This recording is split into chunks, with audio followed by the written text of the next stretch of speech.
Coconut Podcast sur la route, édition 2022, avec votre animateur Alain Jou. Partons à la découverte des régions du Québec, propulsées par les croisières MVP.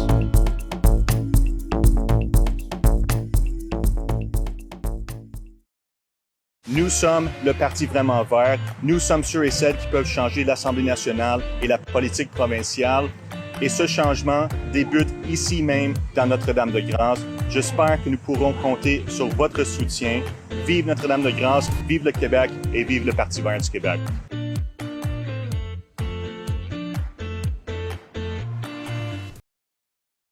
Mesdames, Messieurs, bonjour, Koué.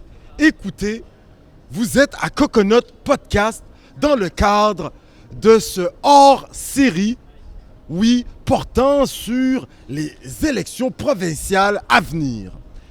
Nous recevons, comme à l'accoutumée, une personnalité de marque, messieurs, dames. Si vous ne le connaissiez pas encore, c'est peut-être parce que vous n'avez pas suivi Coconut Podcast ces 2 dernières années. C'est avec une grande joie, messieurs, dames, que nous le recevons pour minimalement une 2e fois à l'émission. Il est connu à travers la nation canadienne, mais plus précisément au Québec également. C'est avec une grande joie, messieurs, dames, que nous recevons un politicien, mais qui s'y connaît, avec beaucoup d'expérience. Messieurs, dames, sans ne plus tarder, accueillons à Coconut Podcast dans le cadre des élections provinciales de 2022, je dis bien le chef du Parti vert du Québec, Monsieur Alex Tirel. Bonjour. Bonjour Alex, comment ça va? Moi, ça va très bien. Là. On est dans la première semaine de la campagne. Oui, on a du monde qui s'implique partout à travers le Québec là, pour offrir une alternative vert et pour la justice sociale au Québec. Okay. Donc, très content d'être ici puis très content de pouvoir contribuer à la démocratie dans cette élection provinciale. Oh, super! Bon, on entend de grands mots, contribuer à la démocratie. Écoute, Alex Tirel, si nos recherches sont bonnes, tu nous corriges. Tu en es à ta 3e élection générale. Le fait de participer à cet exercice démocratique, ça te fait quoi? On te sent aujourd'hui plein de confiance. Écoute, tes lunettes retentissent là, même un peu partout. Là, on te voit, tu scintilles. Bien sapé. Est-ce que tu t'es embauché une styliste? La question est la suivante. Est-ce que tu t'es embauché une styliste, Alex Tirel? Et surtout, comment tu vis cette 3e élection générale? On t'écoute. Oui. Merci beaucoup, Alain. Puis en fait, c'est ça, c'est ma 3e élection générale comme chef du Parti vert. Mais c'est la 12e fois que je me présente pour l'Assemblée nationale depuis 2012. Donc des élections partielles là, également. Là. Exact. Okay. J'ai fait 4 élections générales et 8 élections partielles. Donc, j'ai pu me présenter dans beaucoup de comtés différents au Québec, d'être là dans beaucoup d'exercices démocratiques. Puis, c'est toujours un plaisir là, de débattre avec des gens, d'offrir une alternative au statu quo. Jusqu'à présent, là, les choses vont très bien. Je n'ai pas embauché de styliste, par exemple, mais j'accepte bien sûr le compliment. Puis, c'est ça, on est en train de vraiment monter une équipe là, très forte cette fois-ci, là, vraiment une équipe très diversifiée, très dynamique. Là. Oui, excellent, excellent. Pendant qu'on y est, quand même, 10 fois minimum, 12 fois que tu te présentes, dans tes premières fois que tu te lançais en politique, comparativement à aujourd'hui, le contexte, le climat politique s'est envenimé. Il y a des politiciens, on a vu notre vice-première ministre du Canada, Mme Freeland, se faire apostropher. Mme Marois Risky qui reçoit des menaces en quelque sorte à son bureau de circonscription. On apprenait que M. Paul Saint-Pierre Plamondon s'était fait proposer des gilets pare-balles par son équipe de sécurité de la Sûreté du Québec. Alex Tirel, toi, qu'as-tu à nous dire et as-tu constaté que le climat s'est envenimé sur la scène politique québécoise-canadienne qui fait qu'aujourd'hui, les politiciens se sentent un peu moins en sécurité, surtout qu'on vient de célébrer tout récemment le 10e anniversaire quand même plutôt malencontreux de cette tentative d'assassinat sur notre première ministre, Madame Pauline Marois.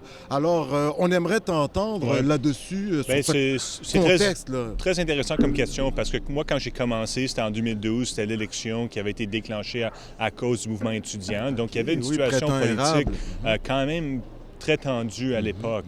Là, on est 10 ans plus tard, c'est plutôt les gens de droite là, qui sont en colère. À l'époque, 2012, c'était plus la gauche qui voulait baisser les frais de scolarité. Maintenant, c'est plus la droite, les libertariens, des gens qui sont contre les mesures Est-ce que c'est COVID. des gens qui étaient plus silencieux peut-être à l'époque également? Je pense que c'était des gens qui étaient plus satisfaits quand que c'était des gouvernements plutôt de droite qui étaient au pouvoir. Mais là, c'est sûr qu'il y a eu des libertés individuelles qui ont été affectés là, par la pandémie. Ça a fait beaucoup de colère. Il y a beaucoup de gens aussi qui sont davantage ancrés sur les réseaux sociaux. Et je pense que c'est une grande différence entre 2012 et 2022. C'est que maintenant, avec le climat des réseaux sociaux, c'est très polarisant. Là. Puis tu peux avoir du monde qui sont dans certains groupes et qu'à chaque fois qu'ils ouvrent leur Facebook, mais ils sont exposés à un tel point de vue politique, et d'autres mondes qui sont exposés à exactement le contraire.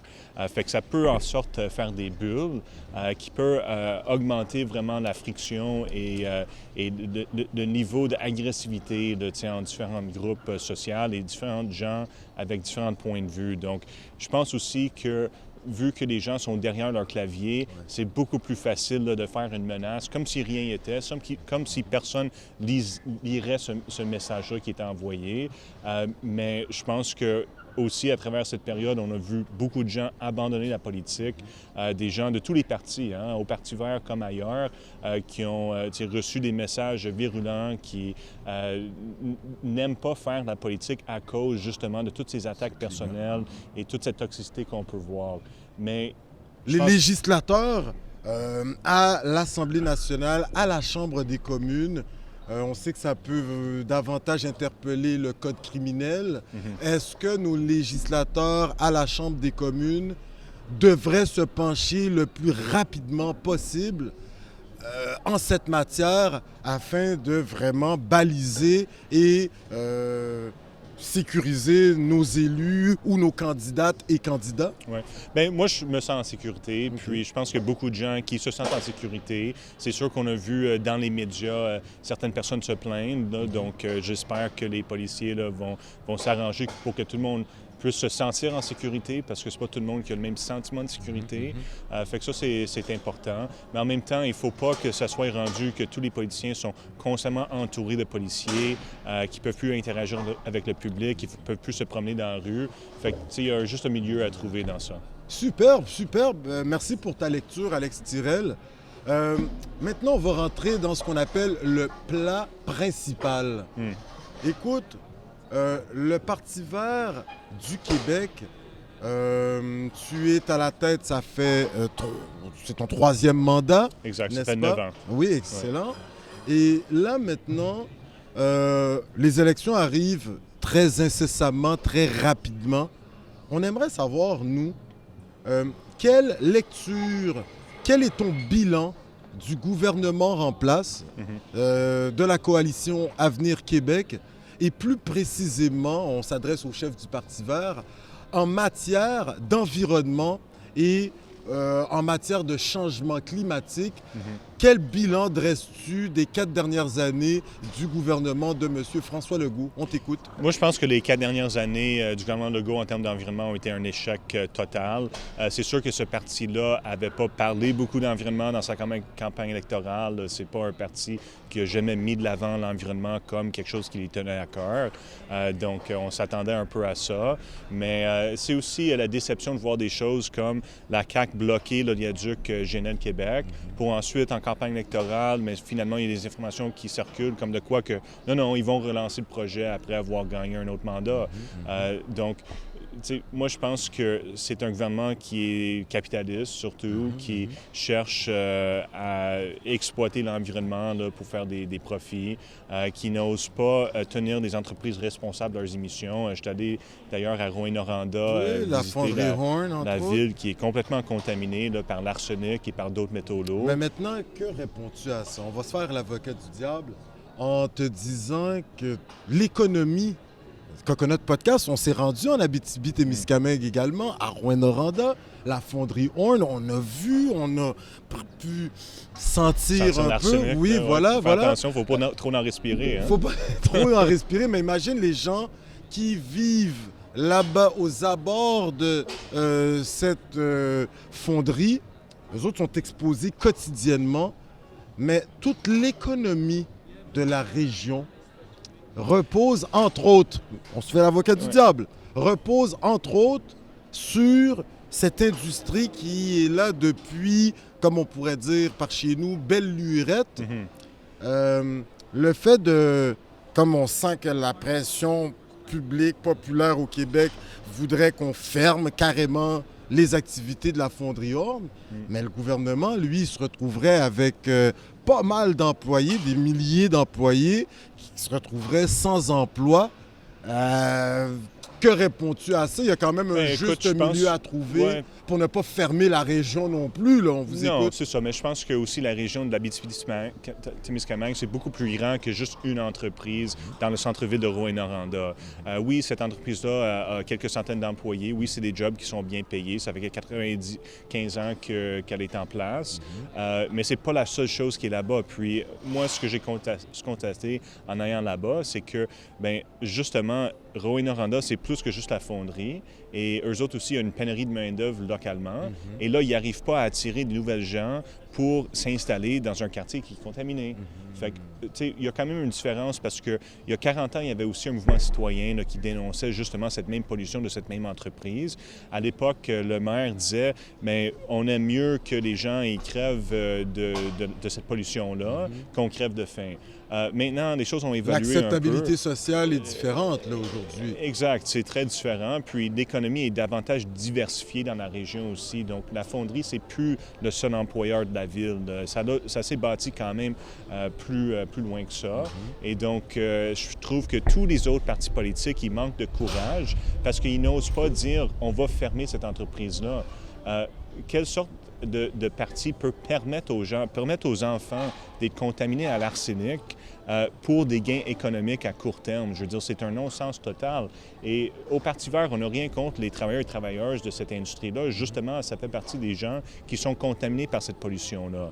Et nous autres, si on est porté au pouvoir, on veut dépenser 500 milliards dans un premier mandat pour la transition énergétique et pour l'environnement. Donc, pour ce faire, pour bâtir toutes les infrastructures vertes qu'on a besoin au Québec, ça va prendre beaucoup de main-d'œuvre. Est-ce que vous êtes de cette ligne de parti, ligne de pensée, comme d'autres partis sur la scène provinciale, que vous opteriez au Parti vert qu'on aille vers des déficits? On sait que vous avez déjà proposé une telle solution au niveau national. On va en parler plus loin au niveau du Canada. Est-ce que vous pensez, vous, Alex Tirel, est-ce que tu penses, je te vois, est-ce que tu penses qu'on devrait aller vers des déficits, comme le propose Mme Anglade là, très récemment également? Bien, exactement. Le Parti vert du Québec, on est très, très ouvert à l'idée d'endetter le Québec pour payer la transition énergétique. Puis, si on considère, est-ce qu'on devrait laisser les futures générations avec une dette environnementale, une dette financière, moi, je choisirais la dette financière parce qu'au moins on est capable de la rembourser alors que la dette environnementale ne peut jamais être remboursée. La CAQ n'est-elle pas en train de faire les deux en même temps? Rembourser une dette pour les générations à venir? Ils remboursent une dette économique avec des sacrifices environnementaux. Donc, c'est ça un peu le problème. Puis nous autres, justement, en promettant de dépenser cet argent-là, mais ça nous permet d'offrir une garantie d'emploi à tous les secteurs qui seraient affectés. À travers le nouveau plan vert du Parti vert du Québec dévoilé en 2022. On aimerait que tu nous en parles parce que ça, c'est vraiment le socle de votre programme électoral pour les élections provinciales. Pour faire contrepoids à ces décisions non prises ou cette vision que vous ne voyez pas chez d'autres partis au niveau du Québec. En quoi consiste plan vert, le nouveau plan vert vert. du Parti vert du Québec? Bien, écoute, le nouveau plan vert, c'est le document le plus détaillé que le parti a jamais publié. Ça touche l'environnement, mais aussi la justice sociale. Ça a été travaillé sur 9 ans, là. Exactement, puis même avant, parce qu'il y a des valeurs fondatrices du parti qui datent des années 80 et qui sont très bien représentées dans ce programme-là. Puis c'est ça, c'est très détaillé, ça touche de l'ensemble des enjeux. C'est un programme éco-socialiste qui met de l'avant l'environnement, mais aussi la justice sociale, la défense du système de santé publique, un filet social dans lequel personne n'est laissé sur la marge, et aussi une politique identitaire très inclusive où la diversité du Québec est mise de l'avant et célébrée plutôt que d'être utilisée là, comme une manière de diviser les gens. Nous autres, on est pour un Québec uni, on a une équipe de candidats diversifiée et contrairement à ce que beaucoup de gens pourraient penser, le parti ne se limite pas juste à l'environnement, ça touche vraiment de tous les sujets au Québec. Excellent, excellent. Alex Tirel, il y a quelques sujets qui nous intéressent au niveau du Parti vert du Québec. On sait que votre équipe de candidats, elle est super diversifiée. À Bennevelonski, je pense, tu me corriges, là, dans Anjou également. Vous avez la chef adjointe au Parti vert, Alima Touba, qui nous vient de l'Afrique de l'Ouest. Des gens qui nous viennent d'Europe, de l'Est également. Le fait d'attirer une panoplie de candidats issus de la diversité, ça te fait quoi? Est-ce un pari gagné? Oui, je pense que nous autres, on est très contents de ça. Je suis personnellement très content du niveau de diversité. Toi-même issu de la diversité, là, communauté francophone, anglophone, il y a quand même une mix. Exactement, c'est assez rare d'avoir anglais pour sa première langue et des chefs de parti au Québec. Et être aussi bilingue aussi que toi. Oui, là. merci, merci. Ah ouais. Puis justement, ce qui est intéressant, c'est qu'on a arrivé à attirer tous ces gens-là avec notre programme. C'est pas en mettant des quotas ou quoi que ce soit, c'est vraiment notre programme pour un Québec inclusif qui nous a permis de recruter autant de gens issus de autant de communautés ici au Québec. Puis ça, on est très fiers de ça.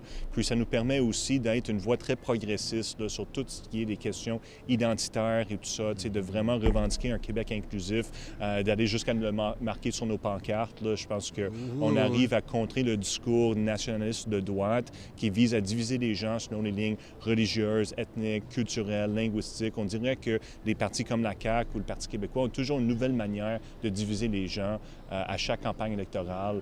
Donc, nous autres, on est très contents de se tenir debout pour l'inclusivité, puis d'avoir cette équipe qui peut livrer ce message dans chacun des quartiers. Il y a à peine 2 semaines, tu faisais une annonce.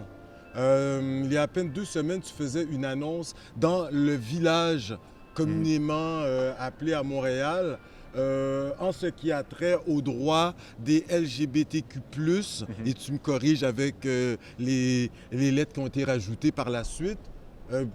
Qu'as-tu à nous dire? L'avancement des droits des personnes LGBTQ+, a-t-il avancé? Et que propose de plus le Parti vert du Québec pour nos frères et sœurs de ces communautés-là? Bien, justement, je pense que le Québec a fait beaucoup de progrès, mais il reste quand même beaucoup de progrès à faire. Puis nous autres, notre principal engagement envers les personnes LGBTQ+, c'est d'avoir les salles de bain à gendre neutre dans toutes les institutions publiques au Québec, que ce soit les écoles, les immeubles du gouvernement. On pense que c'est tout à fait réalisable sur un plan de 4 ans. Et il faut aller de l'avant avec cet enjeu-là parce que les personnes trans, par exemple, ont un taux de suicide qui est beaucoup plus élevé que la population générale. Il y a beaucoup de détresse psychologique. Et de dire aux gens, mais vous devez identifier par un genre ou l'autre juste pour aller aux salles de bain, mais ça peut créer un source de stress là, pour une partie non négligeable de la population. Et donc, je pense que c'est tout à fait le temps d'avoir une certaine évaluation là, dans ces endroits-là, puis de commencer en ayant des salles de bain à gendre neutre dans tous les immeubles du gouvernement et toutes les écoles là, pourraient vraiment aider beaucoup de gens. Superbe, superbe. Avant de terminer, Alex Tirel, écoute, le Parti vert du Québec, ça fait quelques décennies là, qu'il est au Québec, à travers le Canada, propose pas mal de changements qu'on voit arriver. À peine un an et demi, une politicienne connue de la scène provinciale, Mme Martine Ouellette, a créé ce parti Climat Québec.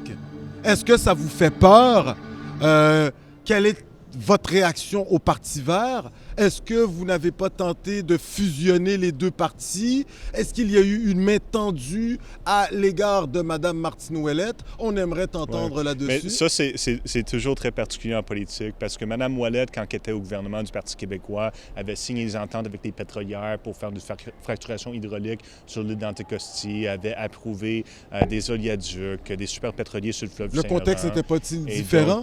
Bien, le contexte, est-ce qu'il était différent? Je veux dire, ce gouvernement-là du PQ a fait pire pour l'environnement que le gouvernement Couillard ou de François Legault. Donc maintenant, d'avoir la ministre des Ressources naturelles de ce gouvernement qui a signé l'entente avec les pétrolières, revenir et dire, mais je vais être un parti écologiste, je vais fonder un parti écologiste, c'est assez ironique là, de voir. Puis j'ai pu l'affronter dans la partielle de Marie-Victorin il n'y a pas très longtemps. Okay. Et maintenant, on regarde le nombre de candidats entre les deux partis. Le Parti du Québec, on est rendu à 75 candidats. Le Parti Climat Québec, 5-6 candidats. La dernière fois, j'ai regardé, là, donc je pense que Martine a réalisé que c'est pas mal plus difficile qu'elle pensait de fonder un parti politique et ça souligne aussi... Mais elle reste quand même une personnalité très, je vous dirais, reconnue dans son coin de pays, entre autres sur la Rive-Sud. Est-ce que ça ne vous fait pas dire il faut la surveiller dans le rétroviseur, en quelque sorte? Bien, on l'a surveillé, on est en train de la regarder dans le rétroviseur, là, certainement. Là, si on regarde le nombre de candidats, puis aussi au niveau du programme, là, notre programme est beaucoup plus développé. Le Parti vert existe depuis beaucoup plus longtemps. On est beaucoup mieux connus là, que ce parti-là. Donc, nous autres, on n'est pas inquiètes là, du tout. Le Parti vert, ça existe depuis presque 40 ans au Québec. Là. On va continuer à faire notre travail. Puis on ne va pas coopérer avec des gens là, qui ont signé des ententes avec les pétrolières là, au nom des Québécois. Pour terminer, Alex Tirel, beaucoup se posent cette question. Tu as réussi à traverser vents et marées, des fois des petites tempêtes là, que tu as eu à traverser au niveau politique. Certains articles relataient récemment sur la société d'État sur Internet que tu avais des affiches en bonjour, hi. Oui. Tu n'as pas peur de la controverse. Maintenant, je t'amène sur le terrain de la politique fédérale. On sait qu'il y a une course à la chefferie pour remplacer Annamie Paul chez les Verts du Canada. Écoute, on sait que toi, tu avais déjà tenté la chose à cette époque, lorsque Annamie tentait également de se faire élire. Pour la course à la chefferie du Parti vert du Canada, selon les recherches de Coconut Podcast, il apparaît que ton membership a été suspendu. Alors, tu ne peux pas te présenter à la course à la chefferie du Parti vert du Canada, ce qui te permet de te concentrer sur la course au Québec. Mais qu'est-ce que ça t'a fait? Quelle a été la réaction de ton entourage politique, de ta famille? Car quand même, est-ce que ce n'est pas antidémocratique que de suspendre le membership d'un membre quand même qui a ses lettres de noblesse en politique canadienne, son expérience? On aimerait t'entendre, toi qui n'as pas peur de brasser la cage par moment. Là. Écoute, c'est sûr que c'est frustrant, c'est sûr que c'est insultant, pas juste pour moi, mais pour l'ensemble de la gauche là, du mouvement vert au Canada. Le Parti vert du Québec, on est le seul parti vert au Canada qui s'identifie comme éco-socialiste et qui se positionne à gauche. Donc, on est dans une marée là, de centrisme dans le parti. Puis, pas seulement dans cette course-ci, mais aussi dans la course avant ça, des candidats de gauche ont été expulsés de la course.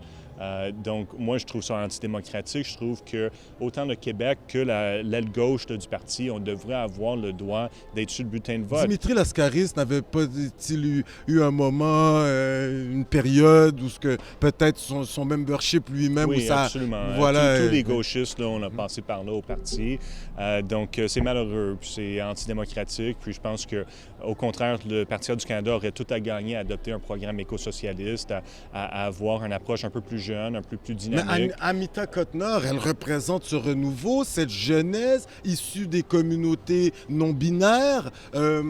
elle-même, on sent qu'elle est un peu plus à gauche de l'échiquier politique. As-tu tenté de la contacter pour faire valoir certaines doléances et même aller en appel de cette décision? Conseil fédéral, on t'écoute? Oui, je suis allé en appel là, de cette décision, mais le comité là, qui tranche sur ça est une autre branche du parti. Là, donc, je ne m'attendais pas à avoir de très bons résultats de tout ça. Puis, je pense que Amita aussi, elle manque un peu de courage. Là, on n'a pas vu dénoncer l'implication du Canada en Ukraine. On n'a pas vu critiquer l'OTAN. On n'a pas vu prendre des positions vraiment sur le Québec. Et on n'a pas vu au Québec. Donc, en tout cas, ça peut paraître négatif, mais moi, je garde espoir qu'un jour, le Parti vert du Canada va pouvoir tourner à gauche et va pouvoir adopter un programme éco-socialiste. Je pense que, justement, le centrisme, là, c'est ce qui a ralenti le parti à travers les dernières années. Et moi, j'ai bon espoir là, que le Parti vert du Canada va suivre dans les traces du Parti vert du Québec là, à présenter un programme aussi audacieux que nous autres. Superbe. Écoute, Alex Tirel, on sait que tu es candidat à cette élection de 2022 dans la circonscription de Notre-Dame-de-Grâce, communément appelée par nous autres les Montréalais NDG.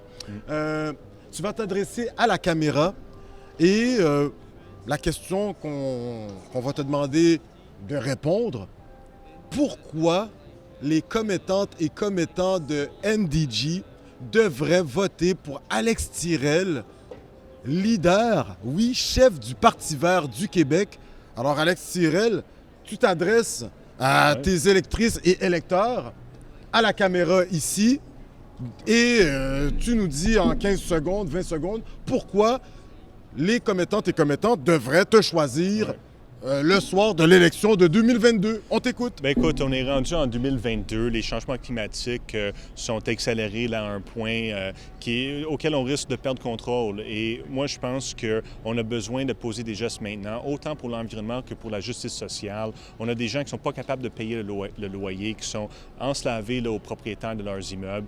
Il faut reprendre les choses en main. Il faut rebâtir le système de santé. On a beaucoup de travail devant nous. Le Parti vert du Québec, on s'est toujours tenu debout pour l'environnement et pour la justice sociale. Nous sommes le parti vraiment vert, le parti original de l'environnement. Et voter pour le Parti vert, c'est une manière d'envoyer un message clair au gouvernement qu'on souhaite changer les choses, qu'on souhaite avoir une plus grande place pour notre parti dans le débat des chefs même, dont je suis exclu. Donc voilà, votez pour le Parti vert le 3 octobre. Vous ne serez pas déçus. On va être là pour vous représenter, peu importe si on rentre à l'Assemblée nationale. Et vous pouvez compter sur nous là, pour être une voix progressiste, de gauche, multiculturelle, inclusif dans le débat au Québec. Alex Tirel, toute une entrevue. Écoute, ça faisait un petit moment qu'on ne s'était pas assis avec toi. On était en pandémie à cette époque. Tu as une équipe incroyable qui s'est renouvelée, beaucoup de jeunes. J'aimerais que tu prennes les 10 dernières secondes pour remercier ton équipe et tes remerciements par la fin. Alex Tirel, on t'écoute. Parfait. Mais justement, j'aimerais remercier toute l'équipe, notre chef adjoint Ali Matouba, tous nos candidats et candidates à travers le Québec là, qui font vraiment un travail incroyable, qui prennent de leur temps non rémunéré là, pour venir s'impliquer dans la démocratie québécoise, pour offrir une alternative aux gens. Je suis très fier des personnes qu'on a réussi à recruter. On va être à mesure là, de vraiment brasser des choses dans plein de débats locaux là, qui vont se faire à travers les prochaines semaines, à travers le Québec. Donc, je remercie cette équipe et je remercie tout le monde qui nous soutient. Que ce soit comme candidat, comme employé, comme bénévole, comme membre du parti ou comme membre du public qui vote pour nous. Chaque vote compte, chaque appui compte et je suis tellement fier et content et heureux de pouvoir travailler avec chacune des personnes de notre équipe. Ben écoute, Alex Tirel, vraiment, là, on est content d'avoir pris ce moment avec toi afin de faire connaître ce qui se passe à l'intérieur du Parti vert du Québec. Écoute, comme à l'accoutumée, on termine nos entrevues comme ça. Tu sais qu'on s'est promené à travers le Québec. On a été à la rencontre de nos frères et sœurs des Premières Nations et on a appris chez les Abénakis, dans le centre du Québec, on nous dit « Olé, olé ». Nos frères et sœurs en langue algonquine, vers l'Abitibi, là, ils nous disent... Alors, nos frères vers l'Abitibi, eux autres, ils nous disent « Miigwech ». On a été à Québec, oui, nos frères et sœurs Huron-Wendat, ils nous disent « Téawek ». Vers... on a été vers la Côte-Nord. Puis là, nos frères et sœurs, oui, par là-bas, ils nous disent Chinash Kumitin en langue Innu.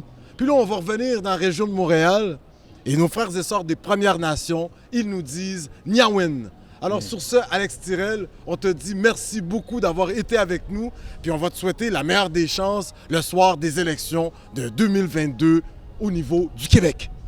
Merci.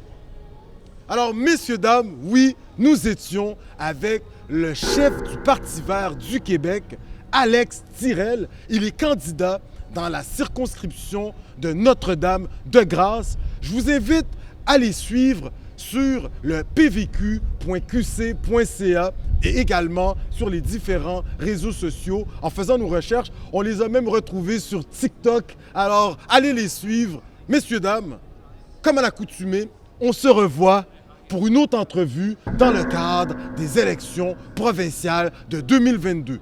Sur ce, je vous dis Niawen, merci, au revoir. Ciao! Nous sommes le Parti vraiment vert. Nous sommes ceux et celles qui peuvent changer l'Assemblée nationale et la politique provinciale. Et ce changement débute ici même dans Notre-Dame-de-Grâce. J'espère que nous pourrons compter sur votre soutien. Vive Notre-Dame-de-Grâce, vive le Québec et vive le Parti vert du Québec.